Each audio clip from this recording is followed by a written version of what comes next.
So the title of today's talk is Uncertainties Surrounding the Oldest Diatom Fossils. And this work was done in cooperation with my supervisors, Andy Alverson from University of Arkansas, and then from Lund University, Daniel Conley and Sylvain Richels, and also Rebecca Pickering, which is a postdoc in my group. So just as a general background, let me just do that. Okay. So here is an important questions that I'm trying to answer during my PhD project in general. So here is a simplified stratigraphic chart with some important dates in diatom geological history. So first of all, from molecular clocks, we know that diatoms originated about 200 million years back in time. First fossils, we have about 182 million years back in time in the Lower Jurassic. And this is considered the oldest marine diatom record, represented by 2 species. And then second oldest marine record is from Middle Jurassic, 168 more or less million years back in time, and is represented by 1 species. And then for about 40 million years, we have nothing. We have no fossil record until 125 in Lower Cretaceous, which are diatoms from Australian drill cores. So here are some questions and observations that immediately come to mind when we are looking at this stratigraph. So first of all, as I said, there is this large gap in the fossil record. Second of all, what are these oldest diatoms? I guess it will be worthwhile to look at them and unravel what they represent. 2 species, 1 species. How do they look like? And the last thing is that if the origin of the diatoms is 200 million years, why we don't have more complete fossil record, why we have this fossil record gap. Although I'm going to focus mainly on what are the oldest diatoms in this talk, I'm also going to talk a little bit about the gap in the fossil record. So one of the purposes of my PhD was to make an attempt to actually close this gap in the fossil record. So here's the world map with marked study sites. It was about 33 study sites of ages from lowermost Jurassic to uppermost Cretaceous. We looked at about 300 samples, thousands and thousands of microscopic slides to search for the diatoms. And 3 study sites yielded microfossils that were initially recognized as diatoms. And now I'm going to walk you one by one through these fossils or how they looked like. So first of all, we have this fossils from a Champ de la Cour, which is in Germany, and it's dated on 182 million years of age. So here are the fossils that have this diatom-like structure. We have the circular shape, this reticulated pores that somehow resemble the pores of the Lower Cretaceous diatom pore structure here on this lower picture. We have also some secondary structures that are just hollow pores through the surface, and in many cases the surface of the specimen was undulated. So for a very long time we actually considered these to be diatoms. It was great because it's Lower Jurassic, so it's very, very old record. However, we decided to do the elemental mapping because obviously diatoms are made of opal biogenic silica, and it turned out that these microfossils were composed of carbon. So this structure was carbonaceous, and further we contacted a person that actually gave us samples from this core, and Bas van der Schot-Brugge, he confirmed that these are actually green algae spores, reproducing spores in species called Pleurozonaria. And this is how it looks like when it's clean or unprocessed, because obviously we boiled our sample in acids to clean them from unnecessary stuff to just recover diatoms. And this is how this looks like unprocessed. So we basically just got probably half of it. And because it's very, very resistant to chemical treatment, it's withstand nitric and peroxide treatment. So the first record was very promising, but it turned out not to be a diatom, and it highlights the importance of actually evaluating the elemental composition of the fossils that we are looking at. Second record that had diatoms in were marls of Calovian age, which is Jurassic, about 166 million years old. And here we got a lot of wraithed diatoms in these samples. There were Pinularia, Luticula. So the first thing that obviously comes into the mind that it's a very old sediment to have wraithed diatoms. We don't really have wraithed diatoms in the fossil record until Upper Cretaceous, about 82 million years, and then Paleocenes, about 40-50 million years. So actually observing wraithed diatoms in rock as old as Calovian, especially with extant analogs like Pinularia and Luticula, as rather unexpected. So what I decided to do is remove the whole outer layer of the sample, which was quite soft and you could easily scrape it with your nail, and just process very fresh pieces of the rock from the inside. And they turned out to be empty in diatoms, and only this erosive layer had diatoms in. And they were probably there due to the field contamination. So this highlights how easily diatoms disperse in the environment, and we have to be very careful when assessing the in situ, so on place status of the fossil. The last thing that had diatoms in were cherts from deep sea drilling project site 416A, which is off of northwestern coast of Africa. And these were Upper Jurassic and the Lower Cretaceous cherts.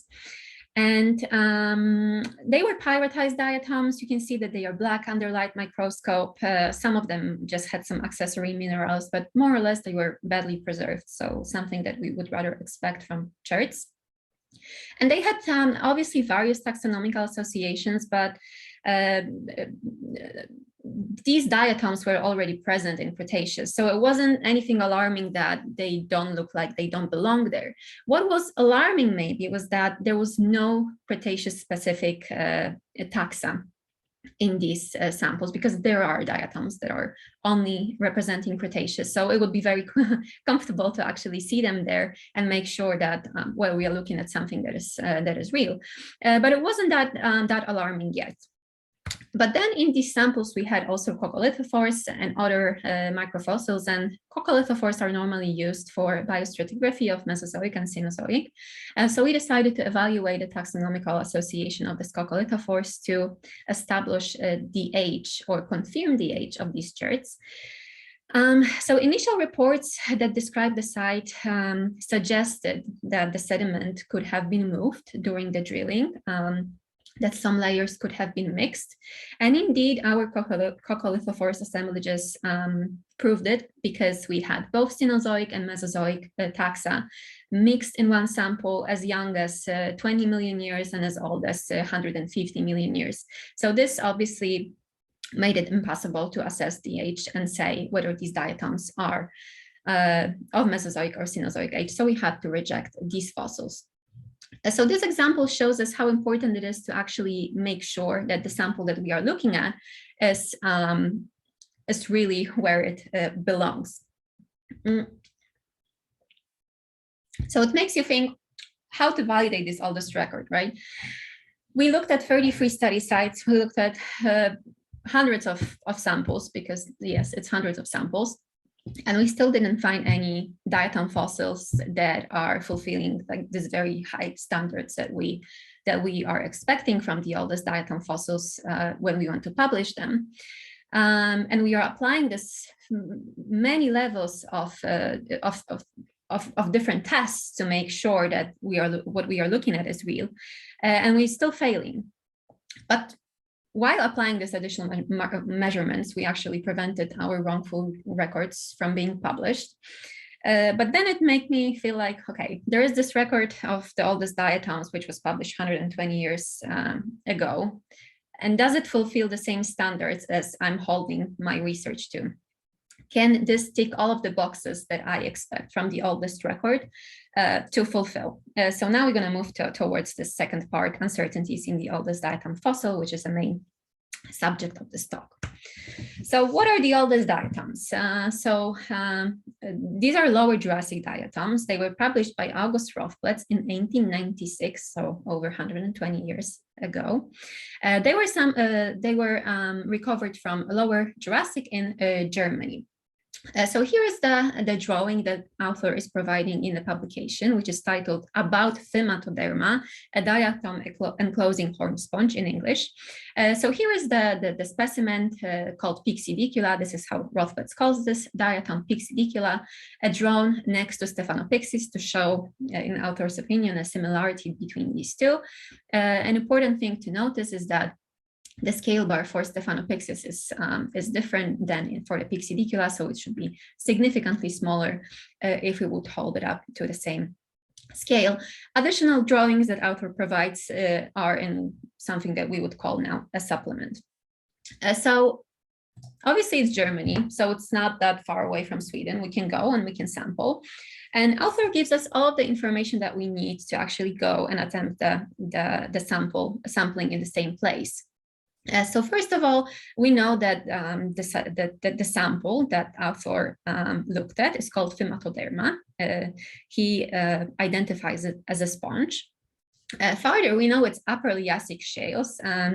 These are also known in the literature as to Archean shales and Posidonia shale, the formation that is very, very well dated and examined. And we know that it's in Bol in southern Germany. So we have everything we need to actually go to the field and attempt the replication.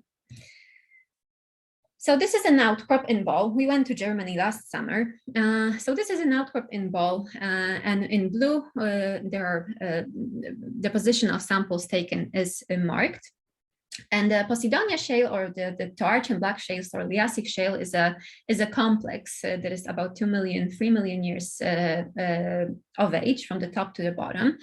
And predominantly it's shales, but there are some limestones. So if we will look at the stratigraph, we can see that Bol samples, called as BB, are in the top part of the stratigraph of the profile. So once we were there, we decided, well, okay, we're here, and there's a lot of outcrops around of black shales. So let's just sample the whole profile throughout to make sure that diatoms were or were not living in this basin at that particular time in a geological history. So we sampled it throughout. You can see samples marked from several localities, and you can also see something that is called Phimatoderma. And Phimatoderma is actually an actual layer of the Posidonia shale profile. So this is how Phimatoderma looks like. So Rothbard identified this layer as a layer full of sponges. So he identified this beige branches as sponges. By other authors, it was also identified as seagrasses. But now we know that it's actually a trace fossil that was left by unknown organism.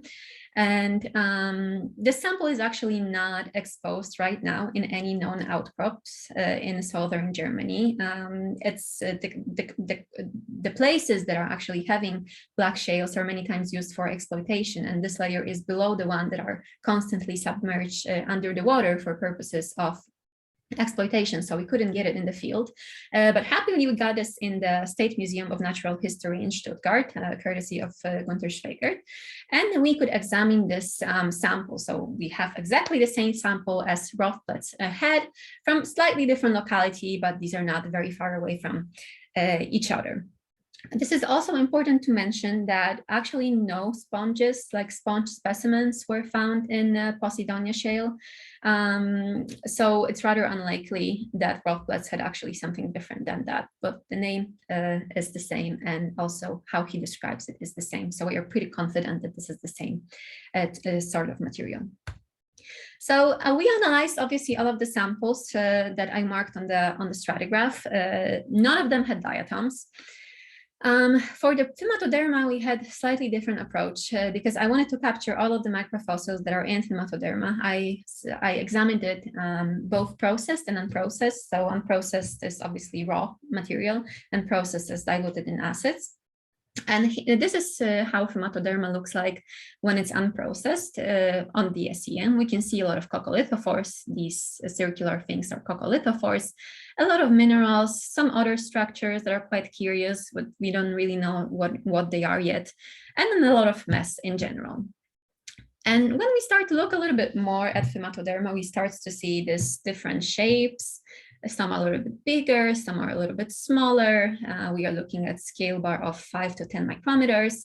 We have this punctated surface or something that is a little bit more robust. And this is how they look like on the light microscope.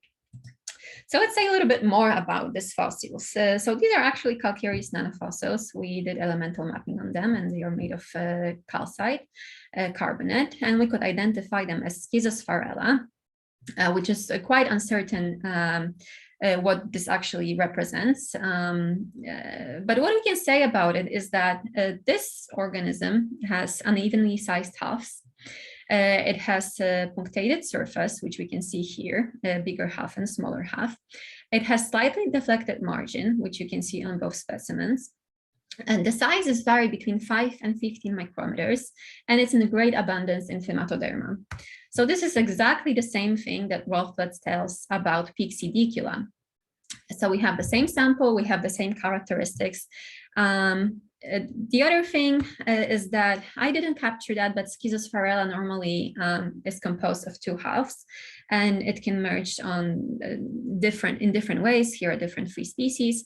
It can be a little bit more circular. It can look a little bit like an acorn, but it can also merge for this deflected margins, which would probably be the case for this specimen that we have here, and which is the case for the Rothblatt's fossils. So here I would confidently say that we are looking at the same stuff. So we are not looking at diatoms, we are looking at calcareous nanofossils.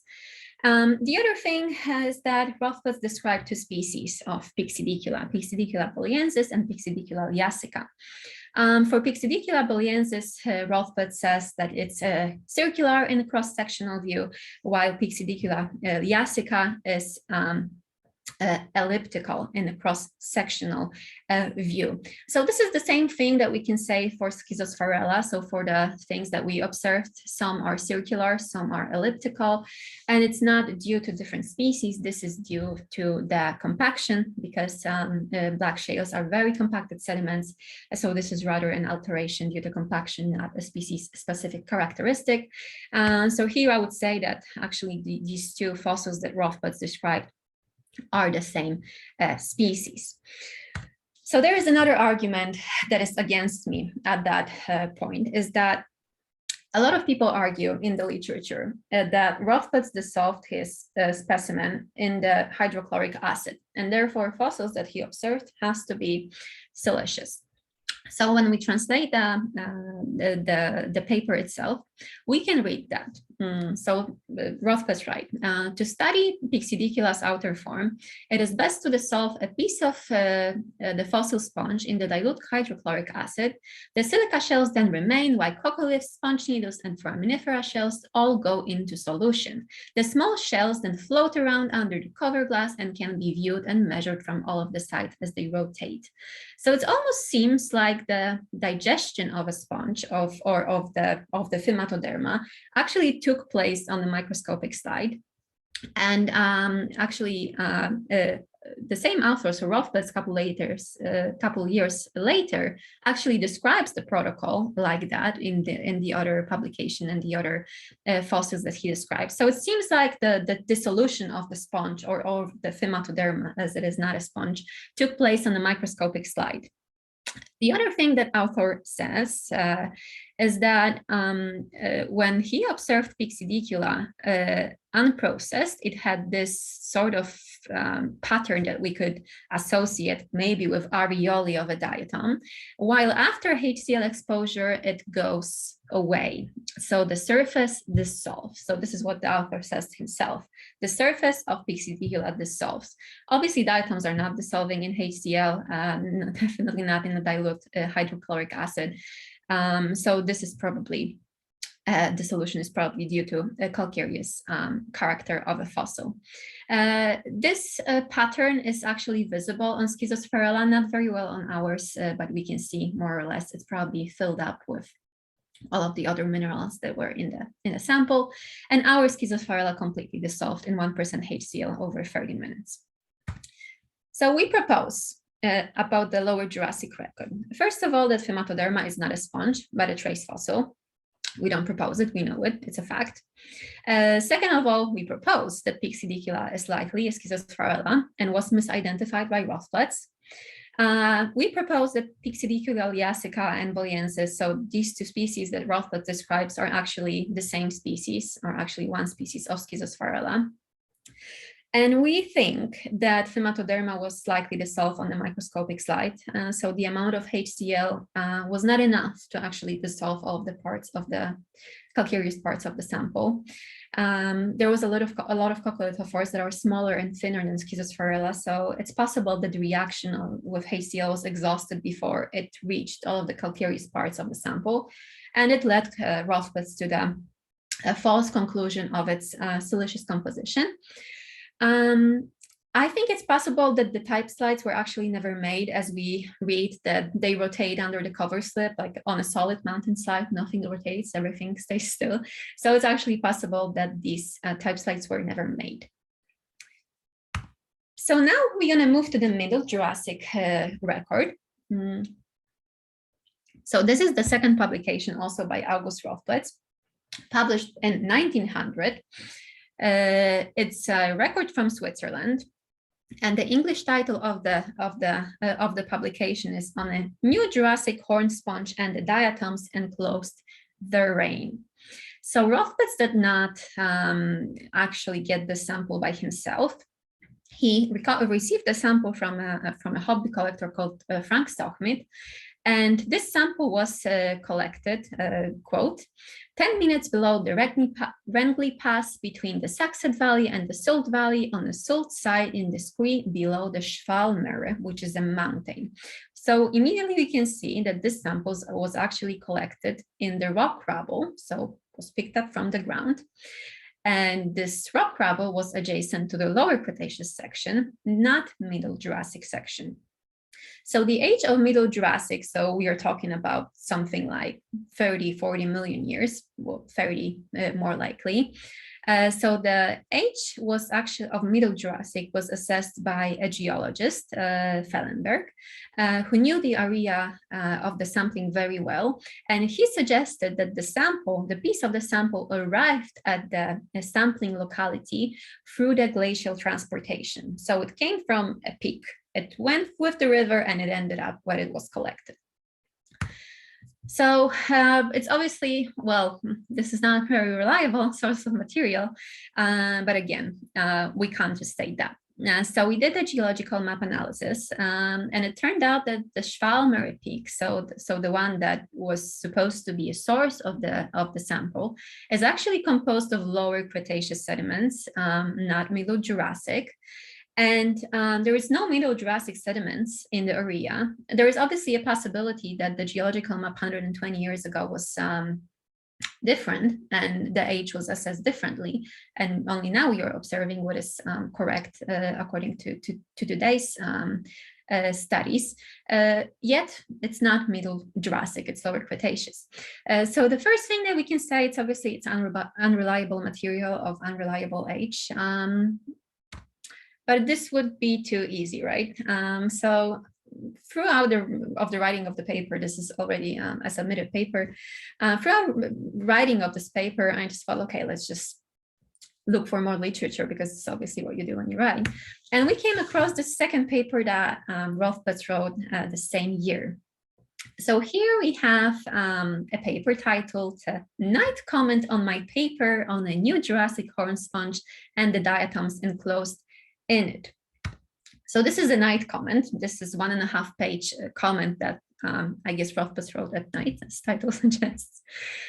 So in this paper, Rothblatts says that there is a second locality in Switzerland called Palfris. It has the same sponge, and it was taken from a fresh outcrop. So it was taken from within the outcrop of the Lower Cretaceous age.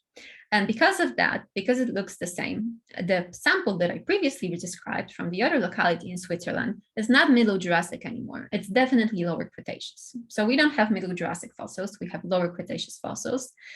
And here Rothblatts says, I also saw Pyxidicula annulata here, but I'm just gonna say that I saw it. I'm not gonna give you any more drawings or pictures.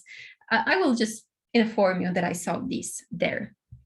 And I will suggest that broad geographical distribution of Pyxidicula was already, like diatoms were broadly distributed because it's Lower Cretaceous and they are in localities 130 kilometers apart from each other.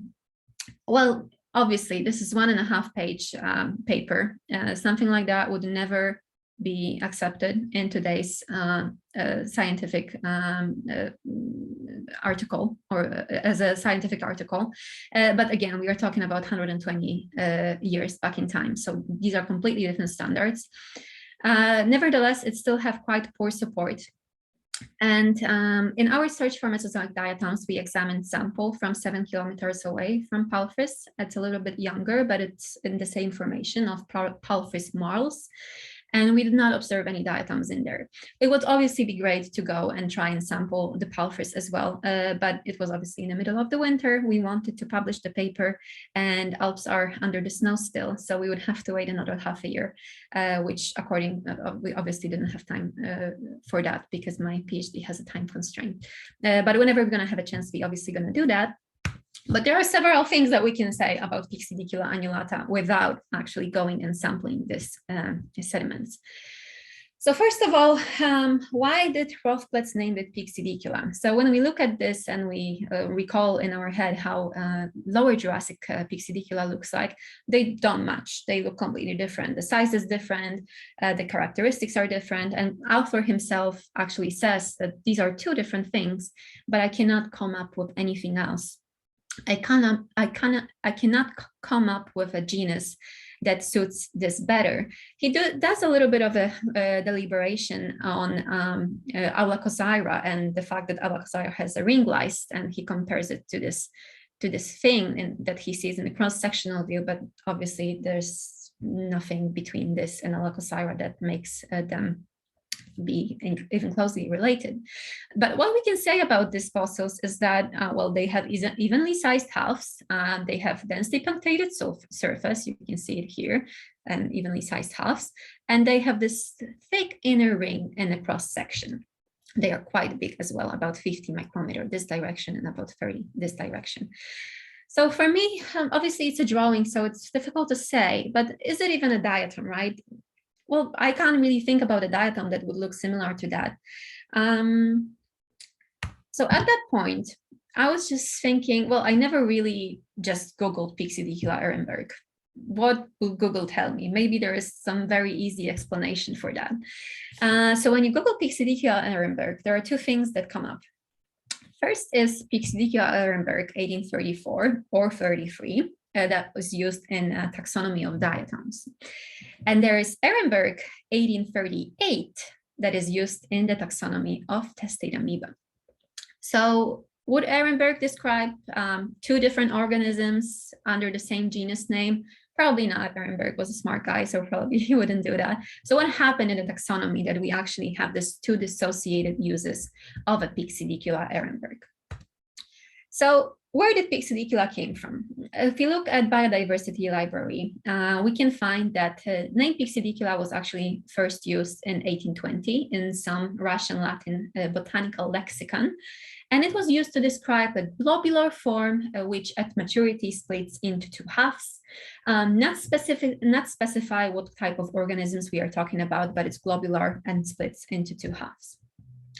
Then in 1833, we can see Ehrenberg deliberating on Diatom Fröschulia operculata of Agard.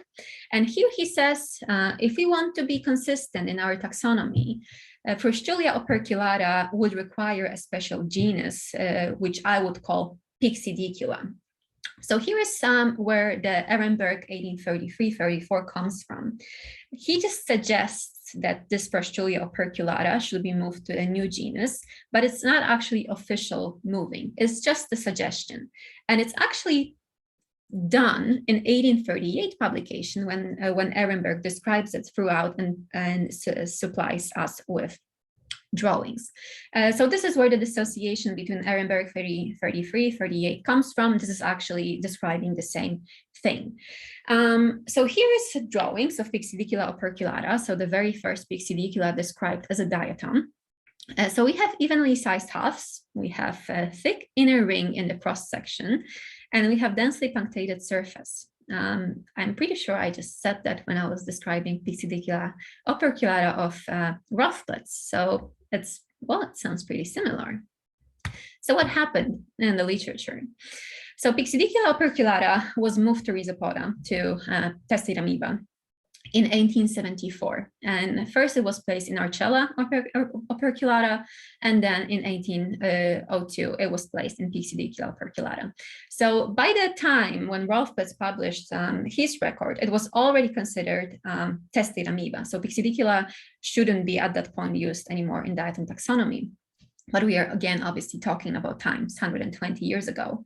There was no internet. You couldn't just Google the newest publication. You could probably just access something that somebody from your institution or from your country wrote, not somebody who wrote something in France. Or I think so, at least. It wasn't that easy as it is right now. So what happened? What happened is that in 1896, Schutt described or called spineless Stephanopyxis pyxidicula. I understand that he didn't know that Pyxidicula was actually moved to testate amoeba. And this reference was actually the basis of Rothblatt's choice of a name. It looked like Stephanopyxis, uneven halves, no horns or known spines. I'm going to call it Pyxidicula. So here we have a very great example of lack of knowledge of the previous literature, not intended, obviously, just by accident in a time that it wasn't so easy to access everything.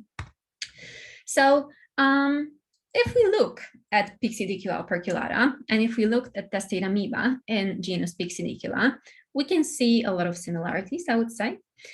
So here with this tick, we can see that testate amoeba are having this structure that goes inside in the cross-sectional view. This is similar to what Rothblatt draws to Pyxidicula annulata.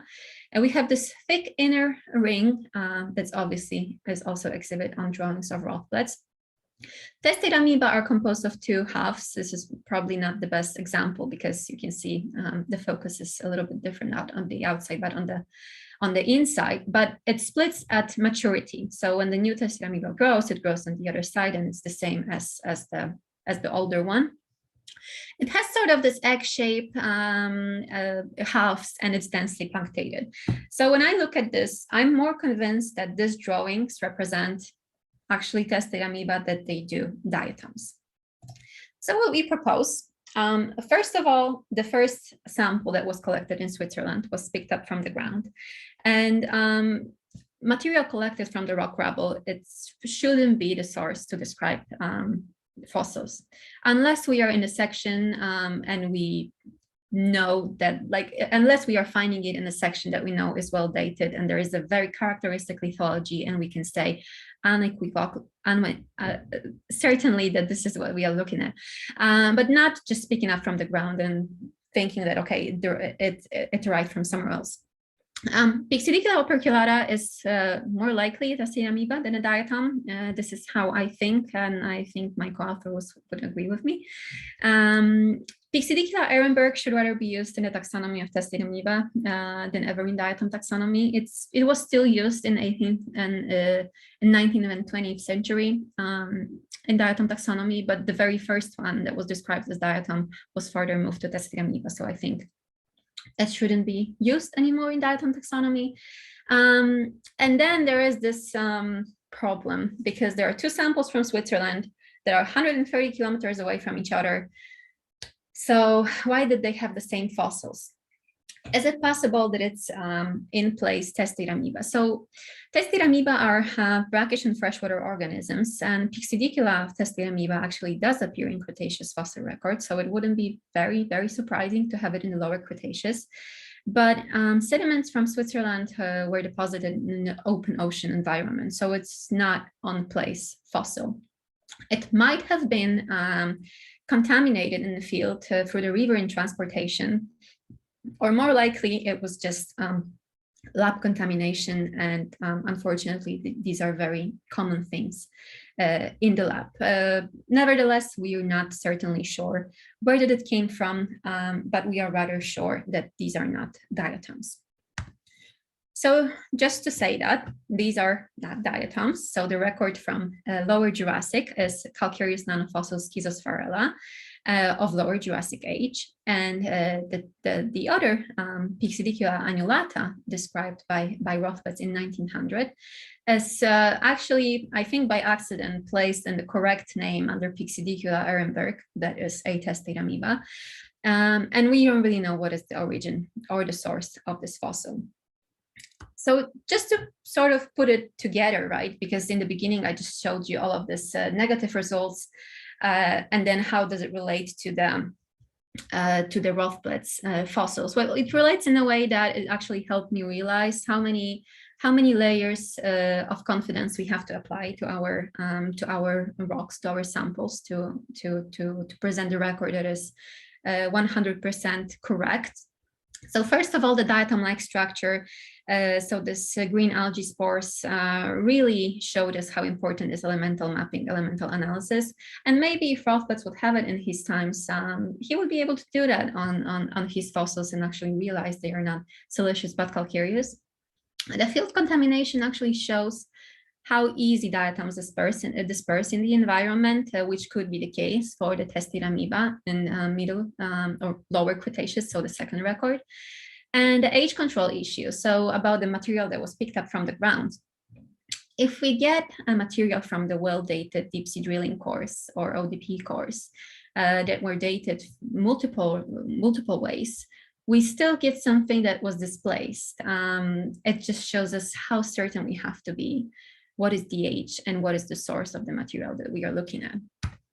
So this has to be said, obviously, even if Rothbard found diatoms, because I cannot say that he didn't. Maybe diatoms were, in his samples there were diatoms, and in my samples there were no diatoms.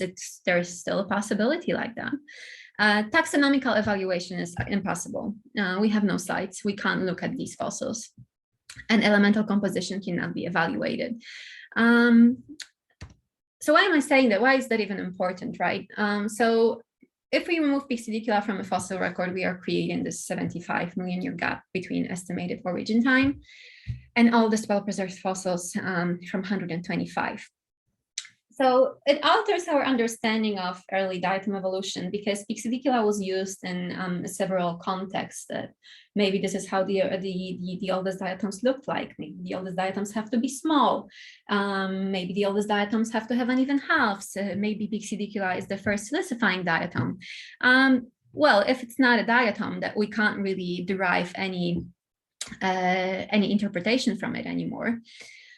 And the lack of fossils, right, this big gap in the fossil record, it raises the question, what does that mean? Does that mean that we have a preservation bias? Does that mean that we have no diatoms? Why does the molecular age then shows us 200 million years and we can't find anything? So the latest molecular clock actually included Pyxidicula as a tie point. So it would be good to rerun it without the Pyxidicula and actually see what is the age of the diatoms without including this fossil. Yeah, it's important. I think it was definitely a fascinating route to unravel all of this, all of these corners, and to come up with a story that I just presented to you. And thank you for listening. I will be very happy to answer some questions.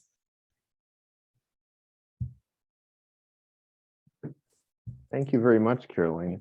That is, I think this is one of the best detective stories that I've ever seen. If people have questions, we don't have a huge group today, so feel free to raise your hand or use the reaction button and raise your hand. We can call on you, can ask your question, or if you want, you may definitely feel free to type your questions right in the chat, and we can pass those along to Karolina as well. I just want to quick start out with a question. So in many of these old fossil records, you're having reasonable preservation of calcareous nanofossils or something carbon-based. Do you think that whatever the preservation that allowed those to hang out or allowed those to survive would have prevented diatoms from surviving in those same geologic deposits? You mean like post-depositional diagenesis stuff? Yeah. I don't think that it would anyhow. Well, I don't really know. I don't think maybe calcareous are connected with a little bit different pH, but this is the question definitely for somebody else from my group.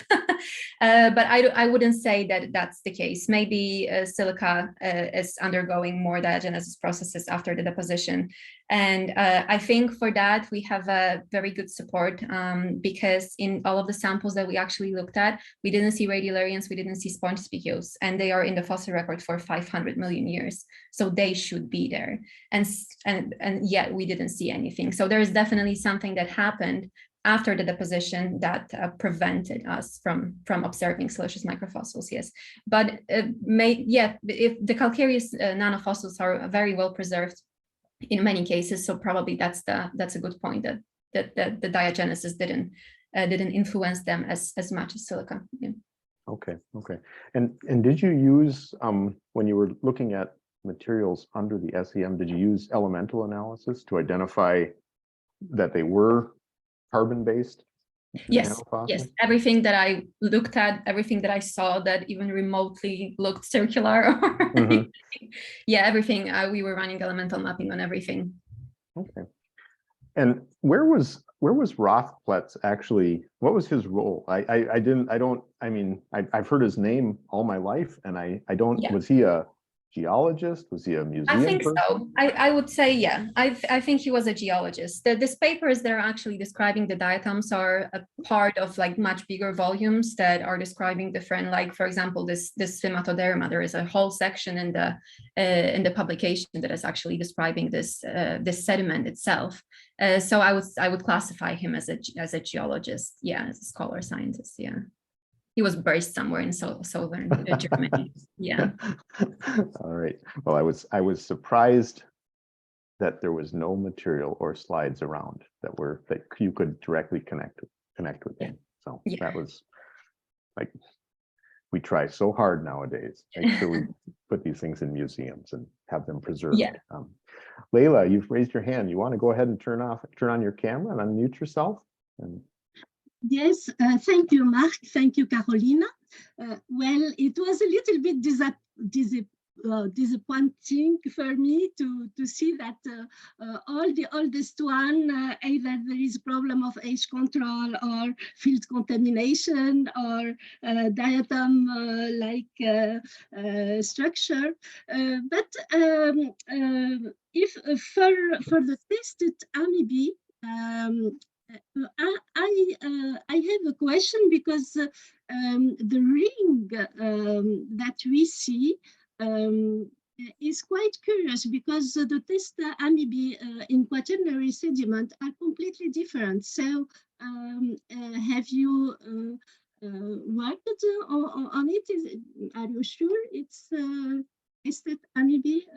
And for you, it's 125 million years old, Diatom, the oldest one, or do you think there is a possibility, mainly in continental work, because we had Peter Siever and other researchers who think that in continental sediment we might found older data. Thank you.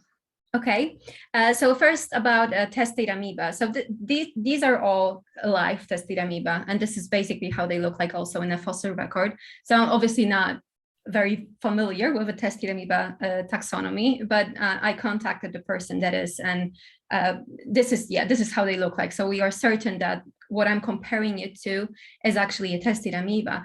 Can we say for certain that Rothpletz saw testate amoeba? Well, we have drawings. So let's take 10 different people and let them draw a fossil. How similar are they going to be? Everybody will draw probably something slightly different. So we can hypothesize or we can propose. I can't really find or think about a diatom that looks like it. but I can think about testate amoeba that looks like it. So if I'm more convinced, like obviously I'm more convinced to my point because this is my this is my research. But I think we pretty much explored the route that we really wanted them to be diatoms, right? It wasn't the point of this publication to just say that these are not, because we want these fossils, right? But I think that was just the most honest explanation, that these are actually testate amoeba, and yeah, these are how they look like right now and how they look in a fossil record. And the second question about the diatoms on the continents. So when we were searching for diatoms, we looked both at deep sea cores from ODP and deep sea drilling project, but we also looked at continental sediments. I think there is a possibility to find diatoms. When you look at the fossil record, the lower portion of the fossil record, Aptian Albion, so between 125 and 100 million years old, we already have diatoms in Australia. We have diatoms in the Weddell Sea, so southern hemisphere, 2 separate places. We have already diatoms in Europe. We have diatoms, some pyritized diatoms in Siberia and Canada, in Alps in Poland. So the record is quite widespread. Like diatoms did not appear independently in 10 different places. They started somewhere. So they had to have a chance to disperse. So there is definitely the history of evolutionary history diatoms predates 125. It predates the oldest fossils that we observe. Is it as old as 200 million? Well, we can't say, right? Molecular clock is something that is calculating the age. We can't say for certain. This is the best that they can do with the inference. It's definitely older than 125. How much older? I don't know. It's older. I believe that that we should find fossils older than 125 million years. Does it answer the question? Yeah, it's just because Peter Siever, for example, he said that Holacosira is already, Cretaceous Holacosira is already very complex specimen. So probably we had really other stage before, and why all silicoflagellates are preserved and not diatoms. So this is really mysterious point of the origin. So I don't really know anything about, I know what silicoflagellates are, but I don't know how the preservation changes in the fossil record. Since we have diatoms 125 million years back in time, the fossil record is obviously improving towards Upper Cretaceous, and we have very, very good deposits. Before that, as I said, in all of the samples that we looked at, we have almost no sponge spicules and almost no radiolarians, and they are very much more robust in their tests, and they are much thicker and bigger. So if we think about a tiny little diatom, or like lightly silicified diatom versus heavily silicified sponge, definitely diatoms don't stand a chance. And yet still the sponge was also dissolved. So we probably lost a lot of information due to diagenesis. The other thing is that in some study sites, we could see radiolarians and sponge spicula precipitated into quartz. So the whole diagenetic pathway from dissolution reprecipitation happened to this stuff. And diatoms have a very intricate, tiny little features. It's probably if it's reprecipitated, it's just reprecipitated in one one ball, whereas sponge spicules still has a shape that you can sort of navigate, and diatom it doesn't. So I think it would be very difficult, because maybe we do see them, but we don't see features. I could see some shapes, right? But it's not enough. Shape is not enough. We have to have something more to say for certain. We have to say something more. Yeah. Thank you. Thank you. In the chat, Rob noted that great history of science and how it changes over time, and good explanation of the value of the continued value of rigorous lab procedures. Matt Ashworth poses a question in the chat that says, what does a cross section of the amoeba test look like, and are there structural differences between the test and the frustule that could be used to help distinguish those types of shells? I want to add just to that. I know that amoeba tests can be many different materials, not always just Correct. silicious. But Correct. Yeah. Anyway, could you address Matt's questions, please? I will try. Yeah, again, I'm not very good with tested amoeba taxonomy. So this is how they look like in a cross section, but it's only Pyxidicula, like in a genus Pyxidicula. You have great variety of tested amoeba. There is this a website, Microworld by Ferry Siemensma, which he's great. If you're interested, take a look there. So among all of the tested, actually the other day I looked at some sample and finally I could see, oh my God, I can recognize tested amoeba now in a sample. I never thought that there is so much of them.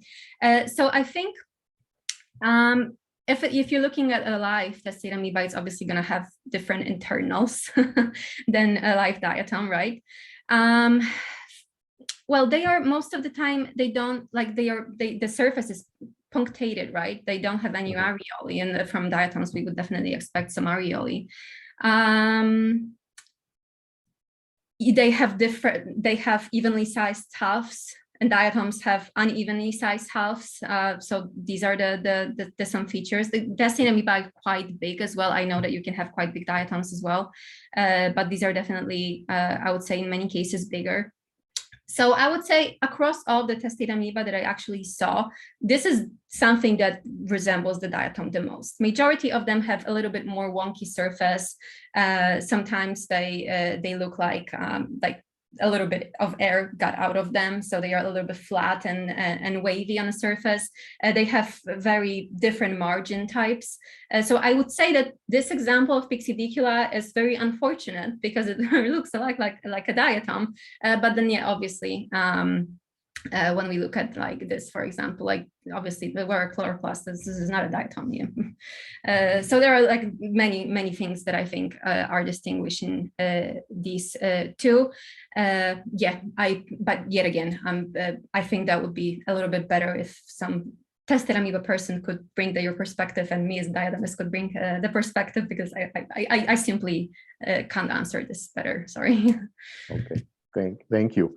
One of the last slides you showed, you noted that the molecular clock model that we all sort of hang our hats on was used.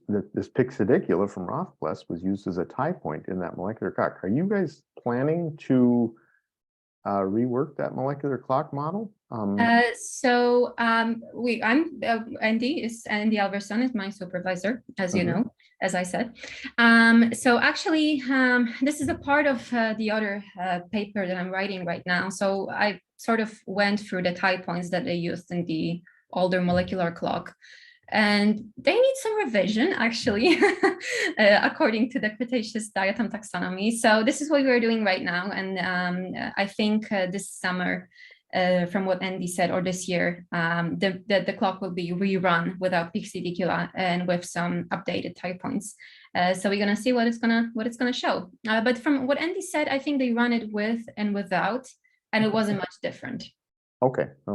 Oh, that's interesting. I didn't know how much that tie point would control the final outcome as a way to do it. But interesting. I'm glad you guys are tackling that. We're almost to the top of the hour. Let me just, it doesn't look like we have any more questions in the chat. Last chance for folks to raise hands. I want to just, so one of the things that you brought up in all of these analyses is you're discovering that, like, for instance, Rothblatt's material is most likely a coccolithophore. Are you guys going back and adjusting the taxonomies and names of these things? So like Rothblatt's two species of Pyxidicula are clearly, probably belong in Schizosphaerella. And are you guys going to go ahead and initiate those types of transfers and stuff like that to try to? So the paper is under review right now. It's not anything like official, I would say. It's just like basically the publication follows what I presented to you today in that manner. Yeah. Okay. Well, wonderful. I want to thank everyone for joining us today, and thank Karolina for really interesting work. I find this to be just some of the best science that I've seen, to go back and recreate history with a, with a new lens, and it really is awesome.